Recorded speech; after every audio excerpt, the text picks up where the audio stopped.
Good afternoon. I'm calling to order our regularly scheduled meeting of the Intergovernmental Relations Committee. My name is Elizabeth Glidden. I'm the chair of this committee, and I'm joined by council members Warsami, Kano, and Andrew Johnson, and we are a quorum of the committee. First on our agenda, we have two quick consent items, so I'll just read those and see if anyone would like to pull anything off. The first is our contract with Fagery BD Consulting for federal representation services. And this action includes receiving and filing the ethics officer report pursuant to Minneapolis ordinance relating to conflict of interest review, and also authorizing a contract not to exceed $114,000 for federal representation services in Washington, D.C. from November 1st, 2016 through December 31st, 2017, with the option to extend the contract on an annual basis at the sole discretion of the city for 2 additional years. The second item is a response to the FERC notice of availability of draft environmental assessment for Crown Mill hydroelectric project. And this action includes receiving and filing the draft comments in response to the Federal Energy Regulatory Commission's notice of availability of draft environmental assessment for the Crown Mill hydroelectric project, and also authorizing the Community Planning and Economic Development Department's Executive Director or designee to submit comments on behalf of the city. And so with that, I'll go ahead and move both of those items. Any discussion requested on either item? I am not seeing any, so all in approval, please say aye. Aye. Aye. Opposed, and those items are approved. Next, we are to our discussion items, and for our first discussion item, we are very privileged to welcome our United States Representative, Keith Ellison, and to give us an overview on work going on in Congress and some input on the national scene and how that relates to work that we're doing here in Minneapolis. And we're so happy that you're able to join us here, Congressman Ellison. Well, let me thank you, Madam Chairwoman, and all the council members. Certainly appreciate the work you do every day. I'd like you to know that the 5th Congressional District has about 16 cities in it. And of course, Minneapolis is the biggest by far. Minneapolis is probably 55 to 52% of the whole congressional district. But I try to make it my goal to visit every single city council every single year. And so this is a part of a visit we do to check in with you. As you know, we work with you, all of you, all the time on everything, but just one visit per, at least that, to just sort of check in on some of the key issues. I appreciate the time, and I definitely appreciate the work that you do, because in a normal week, I'm getting on a plane on a Monday and I'm not coming home till Thursday or Friday. It's just impossible for me to be as in touch with local community as you are, but I'm comfortable knowing that you are talking directly to constituents about their most pressing issues all the time. I'm grateful for the work you do. I respect the expertise that you bring, and I thank you because we are all doing this thing together. And on that score, thanks for the changes that you have made to make it easier for people to vote.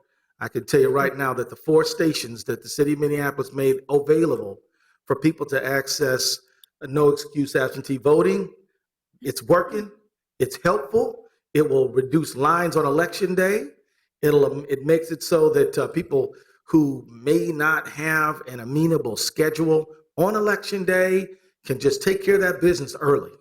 And when you talk to folks and ask them, why didn't you vote? They will tell you the most prominent reason is that they didn't have time. And if you're an upper middle class person with a good income and a lot of flexibility on the job, that may sound like a weak excuse. But if you are a mom trying to hold together 2 or 3 jobs, getting on public transportation, you know, that's reality. And so this is an important thing that you're doing, and I commend you for it. You know, I work on voting, you work on voting, the state probably pulls the major oar on voting, but you here at City of Minneapolis are doing your good part to make sure we're always fighting to make sure people can be part of democracy. Promise Zone. As you know, it's a federal HUD program The design of the program, if I were running things, I'd make it a little different. I think applying for a federal grant is hard. It's a big, giant lift, and anybody who wants to apply for a federal grant, and the city, of course, has applied for many, you know it's a major staff undertaking. But we have what we have. Promise Zone gives extra points for people who apply for the program within the Promise Zone. It's very important for you to know that you do not have to be in the Promise Zone to benefit from the Promise Zone. In fact, I was at Urban Ventures just the other day telling them that if they're serving people who are from the Promise Zone, which is located on the north side, then they can also apply for those grants. You all are, I know Julianne Learson, my office, and she are working closely together. We just want to be at your service and help in any way that we can. We've had grant workshops on applying for federal grants. We are committed to making sure that we can help people who might want to benefit from the Promise Zone program. And we appreciate that you all have applied for this program and want to do all we can to help facilitate things. My office will submit a letter with any federal application. We will make calls. We will do what we have to do to get more resources to the people who need them in our town. Southwest, and by the way, stop me at any point you want to talk about a particular topic that I'm raising. Southwest Light Rail Transit. Boy, haven't we all been lifting that for quite a while? And you know what? I want to commend the Minneapolis City Council for your critical role on this. I want to commend the governor for his critical role on this. And half the money is coming from the federal government, so I have always felt very much a part of this. And 2/3 of the line is going to be in the 5th Congressional District. As you know, I represent St. Louis Park, represent Hopkins, represent the number of communities where it will go through. Your assistance on this is key, but I just want to tell you, again, I couldn't be more committed to this project. The Met Council recently approved funding option that will complete the 50% local share needed to receive the federal funding. This is leadership, in my opinion. And I know you've gone through a lot of tough times with this. I mean, there are very sticky issues, and I know that there's not unanimity on the council on all the issues regarding Southwest, and we'll just leave it right there. But I am willing to promise you that when this line is done, all of us will look back and be glad that we did it.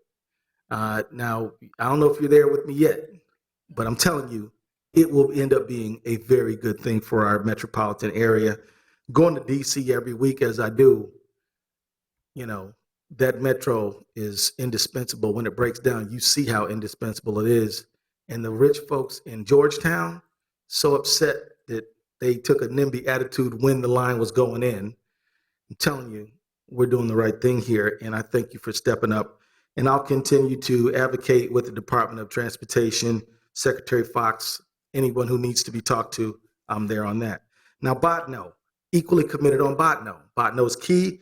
I have told people who live in the Northwestern corridor that if Southwest falls, it's not going to make you any better off. In fact, that might just mean we're going to walk away from light rail transit.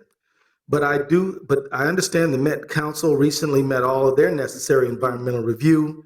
This means the project will be seeking the state share of its funding in 2017 legislature.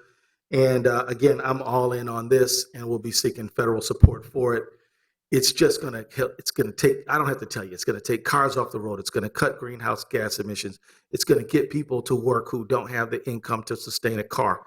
It's going to be a good thing, and I appreciate your support of that. Now, the Orange Line, big deal, huge. I'm 100% in for that. If there's nothing I won't do to help the Orange Line.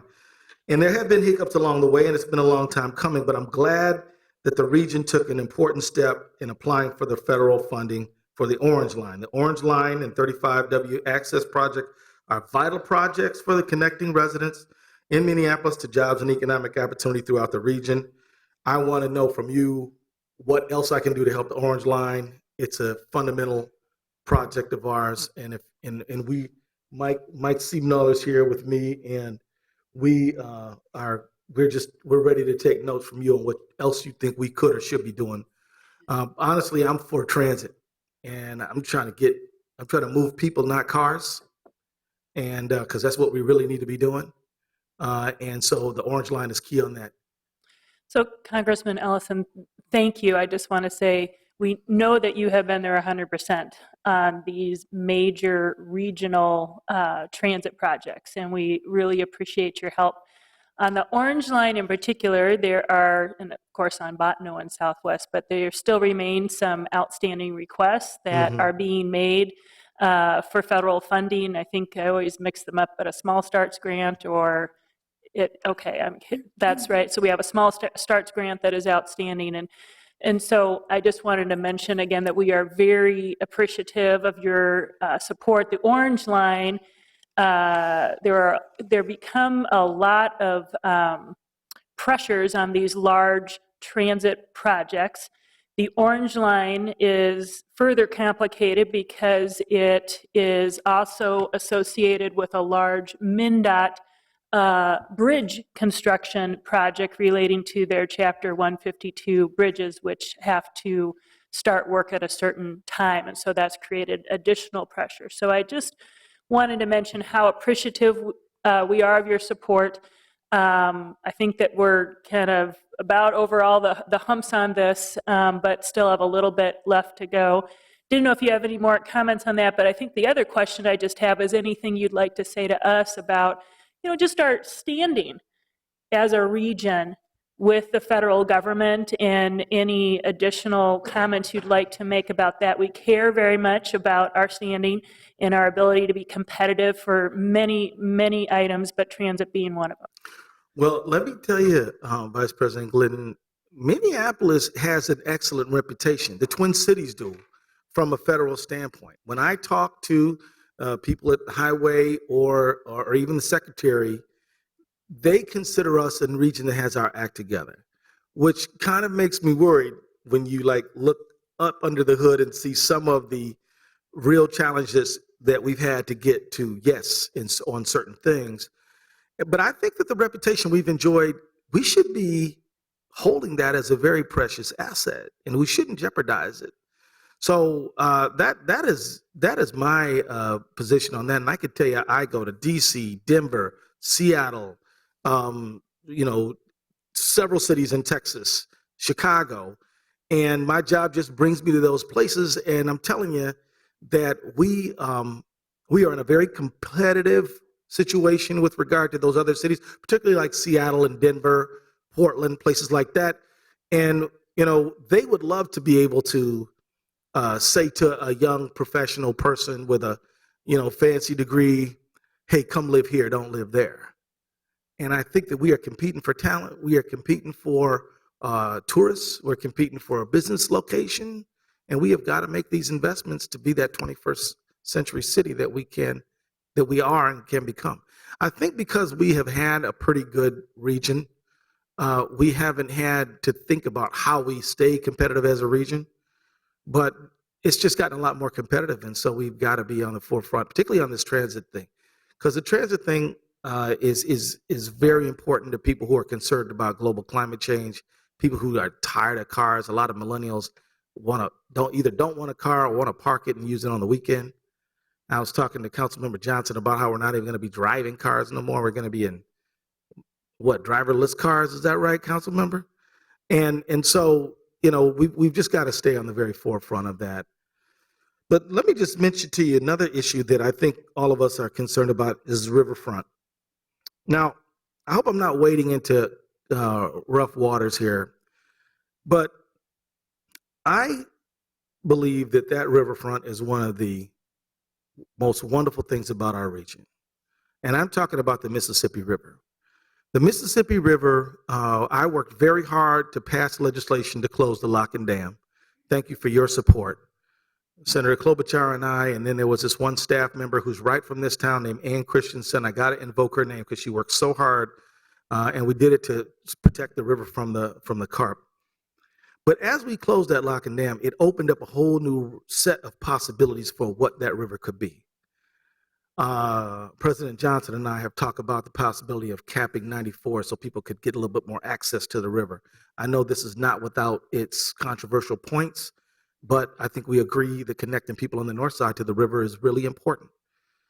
But a little bit south of there, right near the lock and dam, the upper lock, and even on the lower one, we have a real opportunity. And I think that, well, I'm going to submit comments, which are due by November 2nd, regarding to the Federal Energy Agency, to FERC, on how Crown Hydro needs to fit in to a riverfront project that takes into consideration the needs and interests of the public, or maybe it's not that, maybe it's not an appropriate project. Remember, when this project was first contemplated, the lock was open. It was industrial. That's what everybody expected it to be. That's what it was.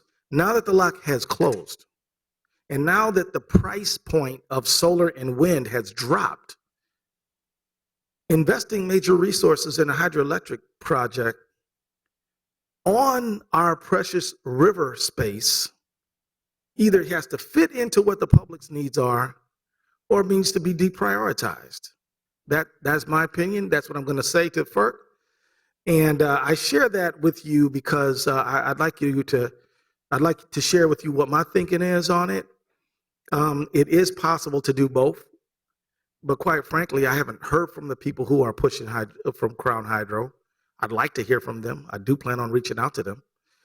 But I think they need to get together with the people who are looking at designs for the river. They need to talk to the park board, to the city of Minneapolis, if they want to be part of it. But in my view, they have to either be part of it or not be part, or not have the project. But they cannot be the priority, because we don't need what they are offering as badly as we used to because of wind and solar pricing. And that river is just too important to us. When somebody visits the Twin Cities, I like the idea that they're going to go down to a world-class riverfront, and Crown Hydro has to fit into that. Now, I'm not against Crown Hydro, but I do believe that they have to understand that their design needs to fit into what the public needs. Now, I say that knowing that some of you may have different opinions than my own. I respect differences of view, but I just thought I would share with you my thinking on this. I'm prepared to fight any fight to try to make sure that river in the year 2030 is the coolest place in America. And I think it can be. But working out this hydroelectric power plan is part of that. And again, I'm not against it, but it's all about design, really. But if we make them the priority, the design is going to be one thing. If we make the public access the priority that they fit into, then it's going to look another kind of way. And that's what my FERC comments are going to look like. And I'm going to share them with you so that you can either agree, disagree, or disagree with some and agree with other. But I just would like you to know that's kind of how I'm looking at it. Congressman Ellison, Yeah. we have a question from Councilmember Johnson, Andrew yeah. Johnson. Thank you, Madam Chair, and thank you, Congressmember. I think that's fantastic, and I agree with you, and I'm glad you brought that up. And I'm curious, kind of connected to that, more south of that area, do you have any updates on Lock and Dam number 1 and the disposition study and the hopeful eventual removal and restoration of the river down there? And I might be getting ahead of you on that. You might have already had that lined up, but I just wanted to ask. No, actually, I don't have any updates. There's a study being conducted. There's going to be a disposition study going on by the Army Corps of Engineers. I'm looking forward to what that's going to say. But I want to let you know that this is a very high priority, and I look forward to their outcomes. My understanding is that sometime in early 2017 they'll be done. If they get done before that, or I definitely want to be in touch with you on this, because no one unit of government is going to be able to sort of like deliver the riverfront for the people the way it should be. So I'm all in favor of working, in conjunction. But I tell you, I'm glad that you're focused on this, because this riverfront is an amenity that we can develop, or it's an amenity that we can let go. However, I'm all in favor of being planful about it. And you go to Chicago, you go down to the Bean on the riverfront. It's iconic. And we have iconic things around here, like the spoon at the garden over there, and we have other things that are iconic. But I think that river could be iconic and really should be iconic. And we have the prettiest part of the river. I mean, I don't want to get provincial relative to St. Paul, but because we love our St. Paul friends and neighbors, but we got the prettiest part of the river up here, and we got the bluffs, we got the gorge, and and I could tell you, I paddle that river, and I'd be interested in going on a paddle with any one of you on the river. And what you're going to see on there, and you might have done it yourself already, you're going to see eagles up there, you're going to see great blue heron up there, and these are all things that people will travel to Minneapolis and pay money to do to help enrich our city.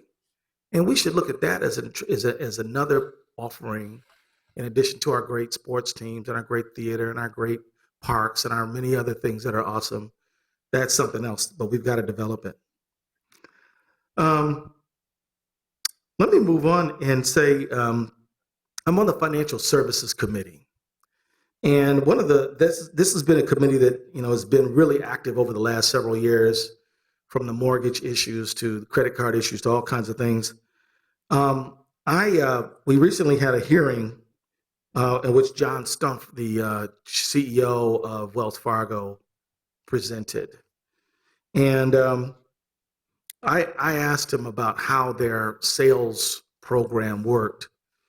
And the thing that I walked away from there is that, one, Wells Fargo is not the only bank that has really high pressure sales metrics, and that running those high pressure sales metrics are actually what helped create a culture where some line workers saw it to be in their interest to create accounts for people that did not ask for them, and open up credit cards where they did not ask for them. And so I think that Wells Fargo, I don't think this is going to be a one and done. I think it's an industry issue that needs to be addressed. And I think smart financial services companies are going to address these sales programs on their own, so they don't end up in a mess. But this obviously is going to affect us in the Twin Cities. The biggest hit for these over 2 million improper transactions is in the South and in California, but we have been affected here. And I think that so I just want to report that to you, that now CEO John Stumpf is going to retire, but when you see 5,300 workers get fired, you gotta wonder whether the problem started higher up than just on those line workers. And so I just mentioned that to you because it's very likely that some of your constituents were impacted by this situation. Which leads me to mention the Consumer Financial Products Bureau, which was ushered in with the Dodd-Frank legislation.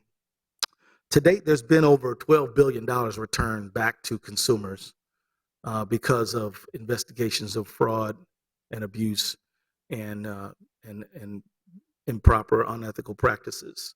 So I just let you know that, because there's been a lot of criticism of the CFPB, but there's also been a whole lot of good that they've done. And who have they been protecting? Veterans, seniors, students, women who are buying cars.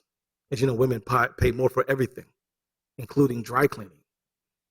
And CFPB is on the forefront of trying to equalize that financial injustice. And I mention that because the CFPB will have a role to play as it relates to the whole Wells Fargo debacle, which I think extends beyond Wells Fargo. So I mentioned that to you just as something, so you know that this is something I'm paying a lot of attention to and spending a lot of time working on. I will also let you know that I have Yeah. Congressman Ellison, I actually had a question on this particular point, and then I know Councilmember Fry also had a question. I'm not sure if it's on this exact point, but kind of on something. By all means. So anyway, this topic, all America is watching what's been happening and the hearings that were held relating to Wells Fargo.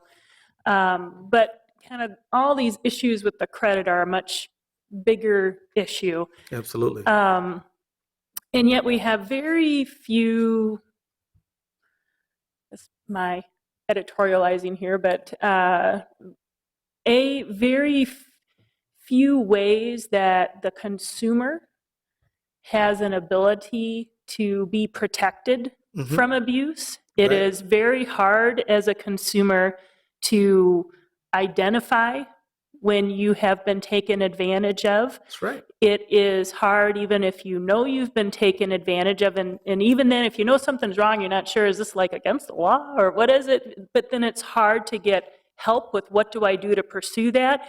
And then there are so many other things, such as binding arbitration agreements and all these crazy things that then make it so that you do not have the ultimate range of remedies that someone else might have if they Right. were not subject to these contractual agreements that many people don't know that they are now subject to. And so, it's kind of both how do you find what's going on, and then what are the resources to actually investigate and protect the consumer.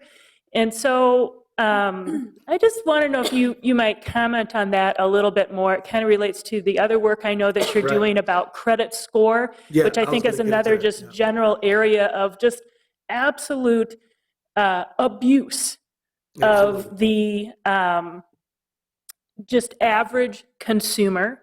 One example that I'll just tell you on this kind of abuse of the credit score thing is someone, a personal friend of mine, had told me a story about trying to seek an apartment. And this is not, it's been a while since I personally have been seeking an apartment. I own a home today. But now it is much more common that you will be asked to sign a document allowing your landlord to get a credit report on you. And then the landlord is going to make choices about whether or not you're able to rent that apartment or not based on your credit score. There is no relationship necessarily to your ability to pay. Could be a million other factors that have impacted your credit score that now you are redlined out of certain buildings, out of certain neighborhoods. And this is just unleashed predatory behavior affecting the average consumer. Well, let me just say, you all have been thinking very carefully, deliberately about increasing the minimum wage in Minneapolis. I commend you for that discussion. And every point of view that you all brought to bear to that dialogue, I respect it a lot. It's not a simple issue, but I think there's a general agreement that we need to see people's pay keep up with inflation. But how to do that, I leave that to you all to decide. Here's my point. If you increase the minimum wage and yet the money that the workers make drains right out of their pocket because of some unethical financial services practice, what good have you done? It is essential that consumers in Minneapolis are able to keep the money that they earned. And so, no doubt about it, we have got to be very clear about payday lending. We've got to be very clear about financial services firms that open up fraudulent accounts, and we've got to be policing this area very carefully. And here's the other problem. I happen to know that on this table, I know you got at least 2 lawyers, maybe more, but everybody on here has been a professional in one aspect of their life before they got here. I know that the council president was a nurse, and I know that many of you have done a lot of really important things. But I tell you one thing, none of us are a match for somebody who does mortgages every day, who lends money every day. We just don't know the field well enough to keep up with the more innovative, sharp practices that go on. So we've got to have a watchdog agency. Yes, I'm all in favor of literacy, financial literacy, but it will never replace financial watchdogs like the Consumer Financial Products Bureau. That's why I'm a very strong proponent of it. I don't think that they're perfect. I'd be happy to hold them accountable too, but I'm never going to be saying we need to get rid of them because they're essential. Again, $12 billion returned to consumers already. So the CFPB is one agency that consumers can go to. And I'd like to just offer this to you, that Richard Cordray has told me, he's the director, he'd be willing to come back to Minneapolis when we need him to. And so if you think that it would be good to have him back here, because he's come several times, we can do it. We can have a hearing and we can talk about these things. I'd say the other place to go is our own state attorney general. I think that Lori Swanson, our attorney general, she certainly has legal jurisdiction over these issues. She has sued out these cases. She does care about these issues, and she is a source of protection for the consumer. And of course, you have private agencies that work on these issues on a regular basis. There are private organizations that watchdog financial fraud and are happy to help and do help. Of course, a lot of them run into capacity problems. But I think that it's important for us as policymakers to be very clear that the ability to have a strong, vibrant economy depends not only on people earning decent money, but on them keeping the money that they earn. And do we really want our money our consumers' money going into high interest rates, accounts they never opened, or do we want them going into buying houses in Minneapolis, right? Or do we want to go into going to Sebastian Joe's and buying ice cream and making sure that the folks who that business is strong, viable, so they can add more staff? And that's the choice we have. So I'm glad to know that we're together on this, because it's really one of the livability issues that makes the difference for a family. So I have a bill that's coming up. We might even get it passed in the lame duck. It's called the Credit Access and Inclusion Act. I'd like you to know that more than 50 million consumers are currently credit invisible. Now think about someone in your family who may be 21, 22 years old. It's not that they got bad credit, they got no credit. And even if they want to get credit to buy a car, or they might have to get you to co-sign for them even though they don't have a record of bad credit. What's the answer? The answer is that if they're paying other bills that are non-credit related on time, those lines should be counted as they form a FICO score or a credit history. So on time cell phones, on time rent payments, my bill would allow these kind of payments to be considered and factored in and reported to FICO and other credit reporting agencies that would allow people to be able to have these numbers included. We know for a fact that this will dramatically improve credit scores for Americans all over this country, particularly women, communities of color.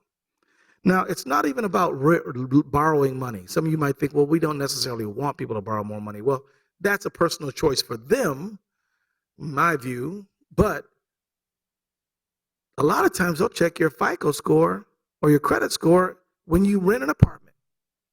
Or when you want to get a cell phone, they may ask you to give a bigger deposit if your credit invisible. So this has a lot of important uses besides borrowing. And of course, sometimes people do need to do that, and they should be able to do it. So now my bill has already received a hearing, which is a big deal in a Republican-dominated Congress where they really don't hear Democratic bills. But we have 34 sponsors, 12 of whom are Republicans. This is a bipartisan agreement, and the bill provides for affirmative permission for on-time utility and telecom payments to be reported to credit reporting agencies, and also makes it easier to report on-time rental payments for more than 3 million households that receive that. Now, let me just tell you this. This is important. Late payments are reported now anyway. So your on-time payment is not included, but your late payment is included now. So that's not a good scenario. That's not even fair. If we pass this bill, millions of people will benefit. They'll have lower interest rates.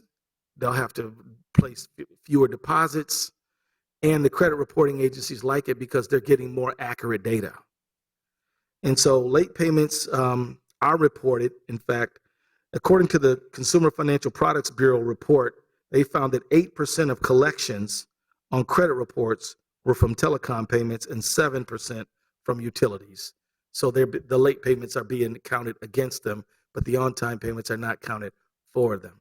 If you own a house and you're paying a mortgage on it, your on-time payments do help you, but your late payments, of course, are counted against you.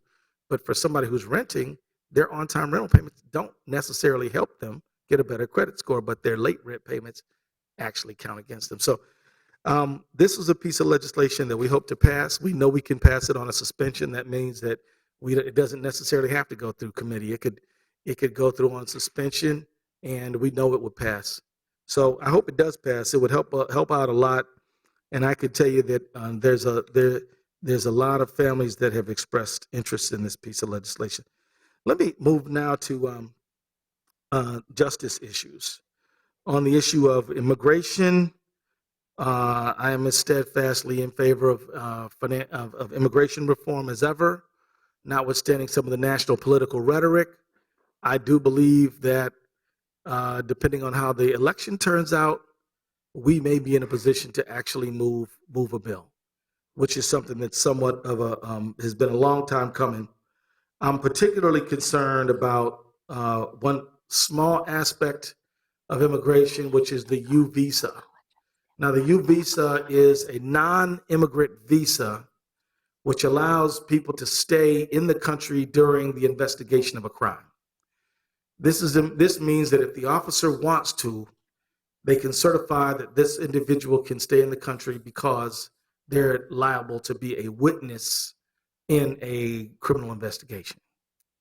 Now, I want to commend Minneapolis. This is something that the Minneapolis Police Department is doing right.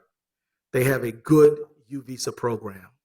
I cannot say that every police department in the 5th Congressional District has a good U visa program. In fact, there's one police department that says this is just sort of a surreptitious way for people to stay in the country who shouldn't. And I'm like, you don't get it. This is a way for you to help solve crimes. They're like, well, I don't think so. We don't use it. But Minneapolis does use it. And I want to just say, I know that, you guys hear a lot of things about what Minneapolis Police Department should be doing better. This is something they're doing good. And that's something I would tell you. In fact, they have even offered their services to help train other departments on how to use the program. And for a woman who's been battered or beat up or abused, who's afraid to call the police because they think they're going to get deported, this is a very important tool. Congressman Ellison, we got a question from Councilmember Kano. Thank you. Thank you, Madam Chair. So Congressman Ellison, my questions are going to be around DACA, DAPA, and then the 10-year ban. So just backing up a little bit, can you tell us a little bit more about the future of DACA? I think it's okay, but I'm not sure. And then DAPA was stopped, which was the mechanism to expand those opportunities to the parents of the immigrant children that were under DACA. And then recently, just reading about all the different presidential candidates, one of them has talked about moving forward to end the 10-year ban, which is the punishment that is given to immigrants who are deported and can't re-enter the country for another 10 years if they're trying to fix their immigration status and so forth. And so is that, I guess my question is that something that can be done under executive order of the president, or would that involve action from the Senate and the U.S. Senate and the U.S. Congress? The U.S. Supreme Court will not rehear the DAPA immigration case. So I think we're done, at least for the time being. They denied hearing for that. And so, as you know, this lawsuit emerged out of Texas. And I think there's an open issue as to whether or not that decision can bind other states. That issue is live. But in terms of the Supreme Court being able to weigh in on DAPA and DACA and hear the case, that they have denied that. And as you know, it's a 4-4 court. And so until we get a new Supreme Court justice. We're just sort of in an unfortunate holding period. You should know that the basic premise of DAPA and DACA is that the federal government has the discretion to prioritize removals. So they can remove particularly dangerous people first, and they can remove the valedictorians last. The real issue was, can the executive branch grant work visa? Or does that need to go through some sort of a legislative process? And so for now, DAPA and DACA are sort of DOA. But I think that, new president, new person on the Supreme Court could bring us some new life. But the hope that I had with DAPA and DACA has now been sort of, the one door has been closed. And that's just a simple, sad reality. Now, the 10-year ban, I have to be honest with you, I have not had a chance to study that in the last few days, but I think that the 10-year ban is statutory. Mike, could you see if you could look that up for me? Yeah, but I'm pretty sure, Mike, is the 10-year ban statutory? I think it is, but you know what? We're not 100% sure, although I am about 95% sure. So if you could take a look at that, I'd like to be wrong, but I think it's statutory. And because if it's not statutory, executive order can change it. Mm-hmm. But if it is statutory, then you have to change the statute. Now, we'll find out in just a moment, but I think it's statutory. You have a follow-up, council member? Yeah, I just wanted to so essentially with DACA and DAPA, are we saying that then millions of young people are now going to be put back into the status of being undocumented and unauthorized to be here? Or what happens? So here's what happens. So we have the period before DAPA and DACA, and that was a situation where, the administration would find people and they would do ICE raids and so forth. And you've been a leader in this, and I thank you for that. And then what happened is we had DAPA and DACA, and we had people signing up, and we had people who were sort of in this frame where if you were born here, your parents could stay, and if you were not born here but you came as a child, you could stay. And we were sort of in this period, and then there was a Texas lawsuit, and then of course they would also give you work visa, and then the lawsuit emerges out of Texas from this conservative judge. Then the case is appealed, and then it goes to the Supreme Court, and the posture is DAPA and DACA. The posture, when I say posture, what I mean is we had a negative ruling at the lower court. And so in order to fix it, in order for there to be a ruling that the executive does have the authority to make this decision, which I think they did, the Supreme Court would have to accept cert and would then have to rule in our favor. They denied cert, which means we go back to status quo ante. So now look, the Obama administration doesn't have to aggressively deport people. You can kind of do DAPA and DACA without announcing it. You can't give them a work visa without announcing it, but you can sort of prioritize removals without making it an official policy. But right now we're in status quo ante, council member, and I think that it is something to be disturbed about.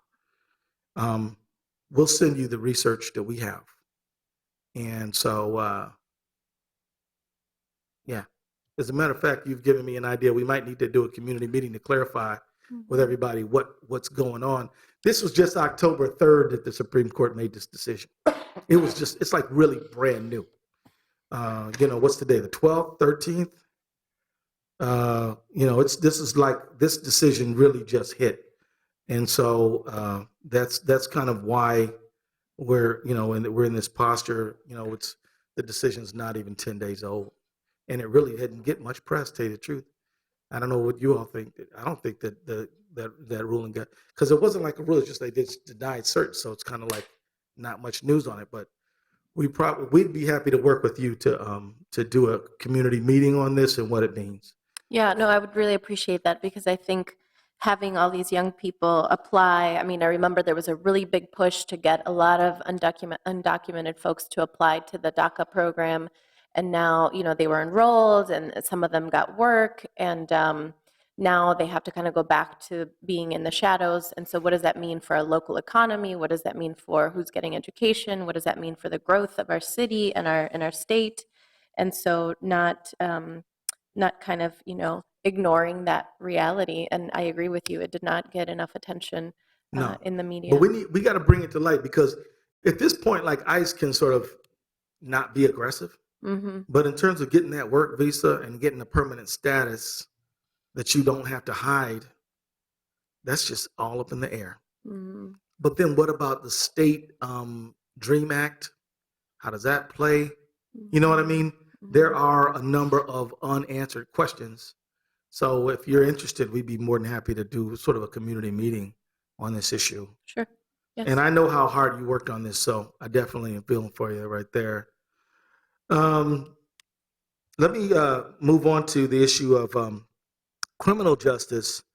I want to say thank you all for really focusing on this issue. This is a key issue. I can tell you that we absolutely have had a historic conflict between communities of color and our police. I say this without any reservation for commending our police for doing heroic things every single day. Every single day. They're saving people, they're putting themselves in harm's way, and we owe them a tremendous debt of gratitude. But at the same time, we don't have to say that there have not been real serious and systemic problems. There certainly have been. So what are we going to do about it? Well, there's a lot we can do about it. We got to look at training. We got to look at equipment. We got to look at, all kinds of standards. I was appointed to a bipartisan policing strategies working group. We had a hearing in Detroit. We'll have more.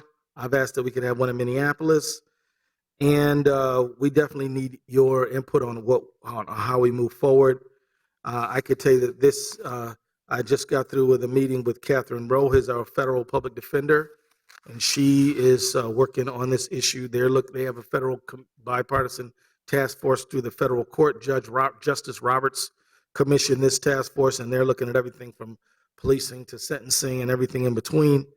And I know that if there's one thing that there's some bipartisan agreement on in Congress, it is that the war on drugs went too far, massive incarceration is too much, and that we have got to do something to make sure that communities feel like the police are there to protect them.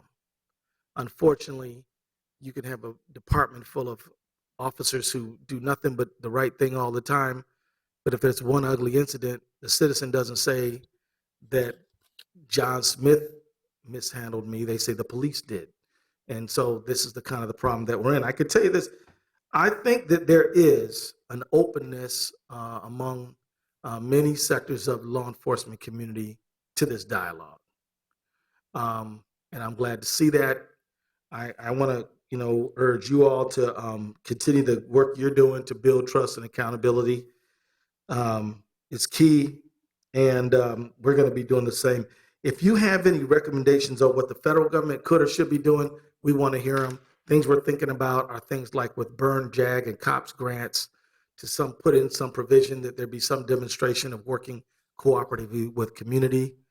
For sure, we need to make some changes to the 1033 program. That's the program that allows the Department of Defense to give local law enforcement military-style equipment. Just so you know, I don't have a problem with a local police department saying we need certain kind of armed vehicles because we might have a barricaded gunman and we need certain kind of equipment to protect the public. I have no problem with that. My problem with it is when it is the Department of Defense telling local law enforcement, oh, you need an MRAP. There are departments across the United States. They have like 2 or 3 police officers, but they got 2 MRAPs. You know what an MRAP is? It is an armored vehicle that has a V-shaped hull to displace blast in case they go over an improvised explosive device. You following what I'm saying? That's what it is. So instead of the flat vehicle, which means that the drivers are gonna have their legs blown off, it displaces the blast because it has the V-shaped hull. Now these vehicles, which run $1 million apiece, they made way too many of them. They didn't make a few too many. They made way too many of them. So they're more or less giving them away to local police departments all over the country, which is why, I mean, Minneapolis with 800 officers probably could use a vehicle like this in, not every day, but in some occasion. But some tiny little departments are getting this kind of stuff. And it's not just MRAPs, it's all kinds of stuff. And it's called the 1033 program. And here's another thing that makes the 1033 program even worse.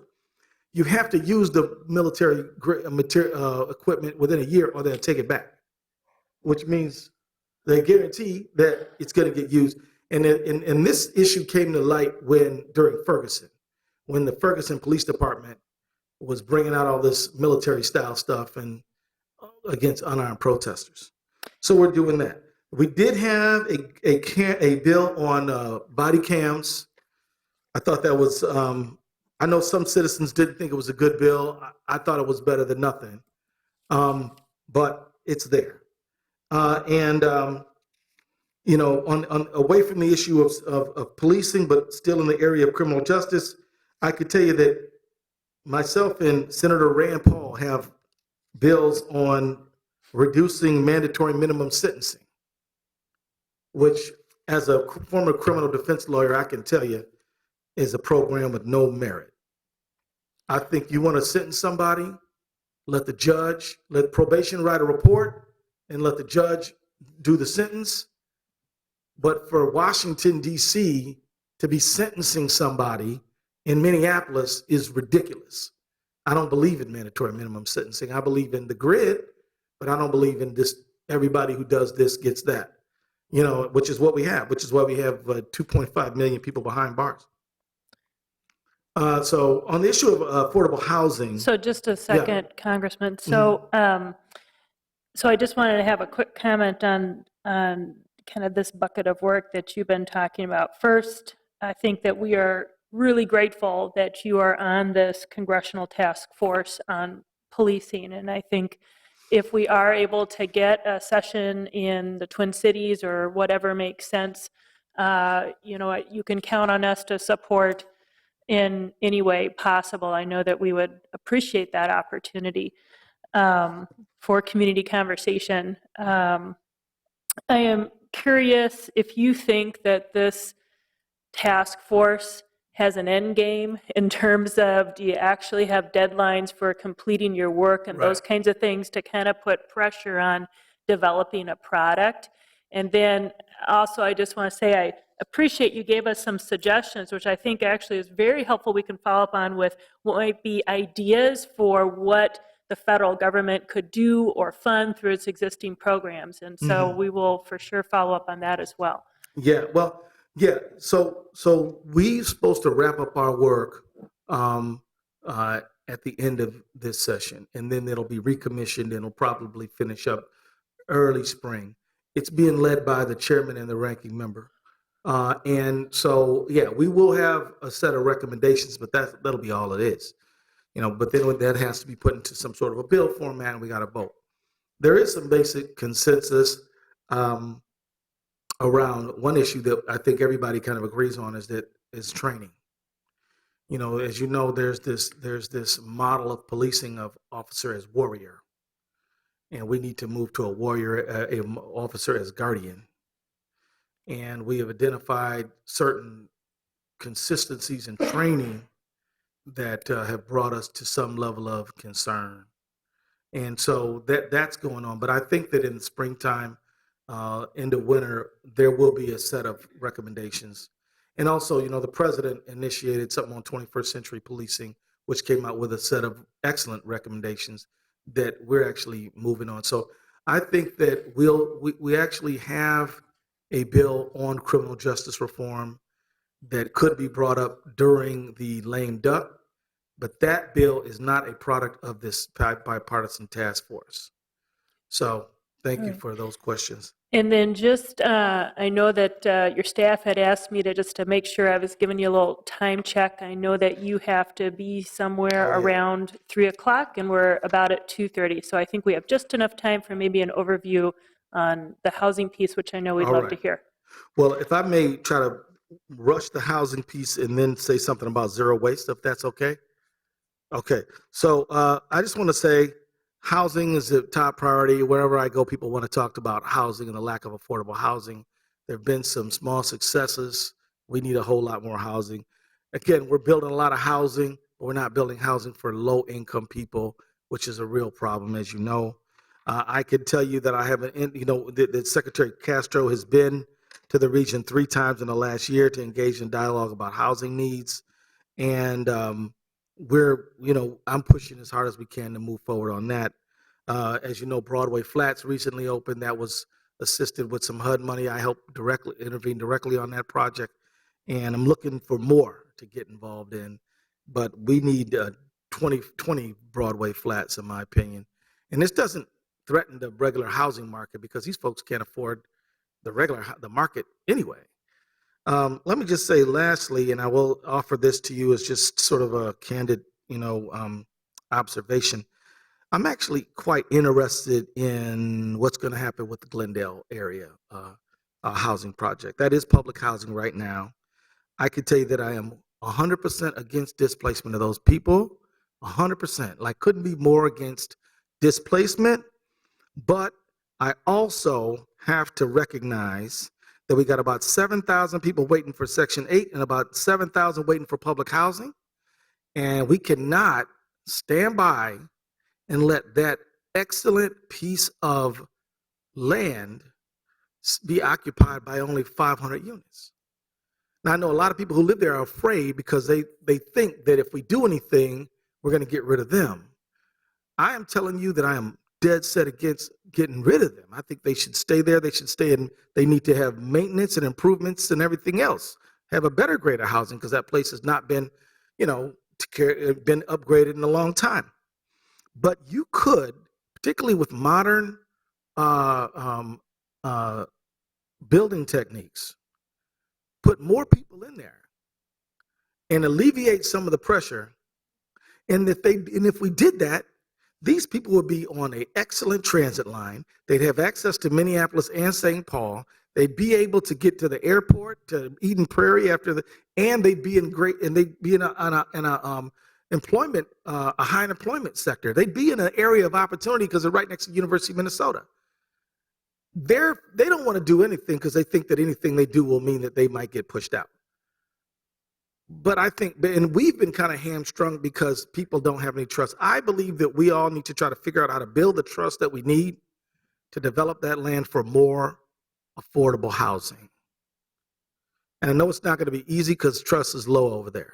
I've been over there and the trust is low. But I think that if we assure folks that they will not be displaced, that we might be able to put together some federal money, some private money, some state money, some city money, to be able to refurbish the housing that's there and then add on a bunch of units. Those folks if they're thinking about what happened in Chicago and a lot of other places, yes, poor people got removed. We can make a commitment. We're not going to do that. But I don't think we can sit around and let that awesome, high opportunity location not be fully maximized by maybe as many as 400 more, 500 more families. That's my own opinion. And I think it can be done, but I think there's got to be a lot of community engagement and build a whole lot more trust. I think it's a worthwhile project, and I want to be part of it as you all move forward on that. And I know, and as I sit up here and talk about lack of affordable housing, I know you know it.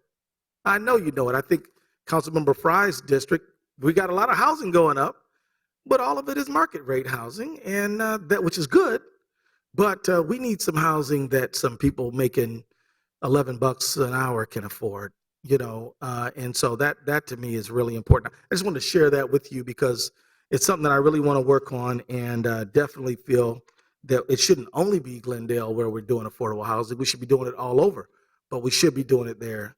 And then the last thing I want to say, and I do thank you for allowing me to take up so much of your important time, is that I would just want to commend you on your efforts regarding zero waste development and expansion. I have a bill called the Zero Waste Development and Expansion Act to help cities like Minneapolis, St. Louis Park, and others lead on the zero waste efforts and get funding for technical support. My bill would create a $100 million grant program for public-private investment in trucks, infrastructure, bins, education, and more. And I would like you to take a look at the bill and see whether or not Minneapolis might be willing to endorse the Zero Waste Development and Expansion Act. I know you all have been doing a great job on this, and thank you for moving for curbside compost and single sort recycling. And this is nation leading, but as you all know, we could do a little bit more than we're doing, all of us, me too, everybody. And we see some private sector movement here. I was at the airport, they're doing stuff. US Bank Stadium is recycling organics and waste. Target Field, they're moving forward on it. And, I think that, we're literally burning millions of dollars of recyclable paper, compostable waste. And I'd like you to consider, if you would, supporting that bill. And then finally, I think that's probably all we have time for now, but I just want to say thank you all for everything that you're doing. I'll submit my written comments so everybody can have them. I'm continuing to work daily on Somali remittances, certainly a key priority for my office. We work on this all the time. We work with Treasury, we work with the World Bank, we work with the African Development Bank, we work with the Somali government, and I want to continue to do that. And MSB, SAMHSA Association, and so we've seen incremental positive change, but at the same time, there have been some disturbing developments. It's not illegal to transport money in a suitcase. You have to declare it. But a lot of SAMHSA people who are doing that, getting stopped at the airport, getting run through a lot of difficulty, even though what they're doing is perfectly legal. But a TSA might be wondering, why are you carrying all this money? And so you compile that with a bunch of the other profiling issues we've had to deal with, and it just makes for a very difficult situation. So I do apologize for taking so much of your time, and I want to thank you again for your excellent work. And I love working with the Minneapolis City Council on any issue, and look forward to partnering with you in the future. We have one quick question or comment from Councilmember Fry. Thank you, Madam Chair. I'll go extremely fast. I know you got it in another meeting. Orange Line, thank you for your work. Riverfront access, reclamation, revitalization, also really appreciate your work there. I think there's some major opportunities, especially in North Minneapolis, Upper Harbor Terminal, capping over 94 that I think could be really critical. Along the central riverfront there, and you mentioned Crown Hydro, thank you for that as well. The neighborhood and myself really have gotten pretty much zero engagement and feedback from the entity so far. So, regardless of whether there is a possibility, we just haven't heard anything. Can I ask a question about that? Yes, please. Have you contemplated delivering some comments to FERC before November 2nd on the permit? We have, and we are. Okay. Yes. Good. And so thank you. We'll for send yours you as well. ours. We'd love to see That would yours. be great. Yeah. If we could do that, that would be spectacular. Yeah. Send out the congressman. Minimum wage, thank you for your support on a federal level. As you know, we're moving forward at the city as well. Any advice and input you have on that would be spectacular, because we're going to need it over the next several months. Affordable housing, you're absolutely right. The vast majority in the third ward has been market rate. I will say we did just set a record with opening a few new affordable housing projects. Well, thanks for that. Which we're really excited about. And you the and I last should one, tour them sometime. I would to love walk that. around. I would love that. Yeah. And the last one, really more of a question. I wasn't. I have not been as aware of your work on allowing for rent and cell phone payments to be used towards your credit score, which is spectacular. Yeah. Two questions. One, is there the possibility of doing that almost retroactively, so your credit could be inclusive of the payments that you've made on rent for the last however many years? And then That's a great question. Yeah. Actually, I don't know. Thinking selfishly on that almost. No, yeah. you're right. No, let me tell you, I don't know the answer to that, but I think this is a very important question. Right? Yeah. But certainly we'll raise that. Yep. Yeah, we had a great hearing on it, but I wish I would have asked that question about the retroactive application. And then the second piece of that is, in addition to rent and cell phone payments, are there any other regular payments that could be pumped in there? I mean, They would be any utility payment. Let's just say rent an apartment and you have to pay your own lights and cable. Cable's a telecom bill. You Yep. could use that. So think about it. If, say, you're out of the credit stream, you still got plenty of regular bills that you pay.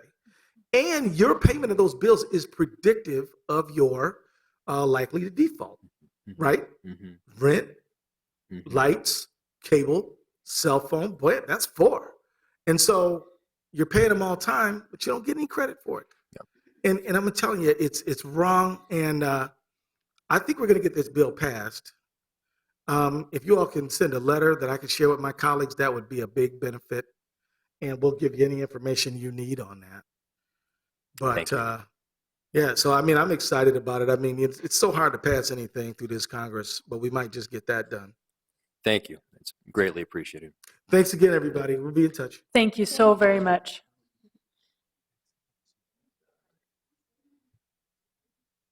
So with that, we do not have any actions, as that was a verbal report, but we have one final item. I do think it will be relatively brief. Essentially, this is a cleanup version of our legislative agenda.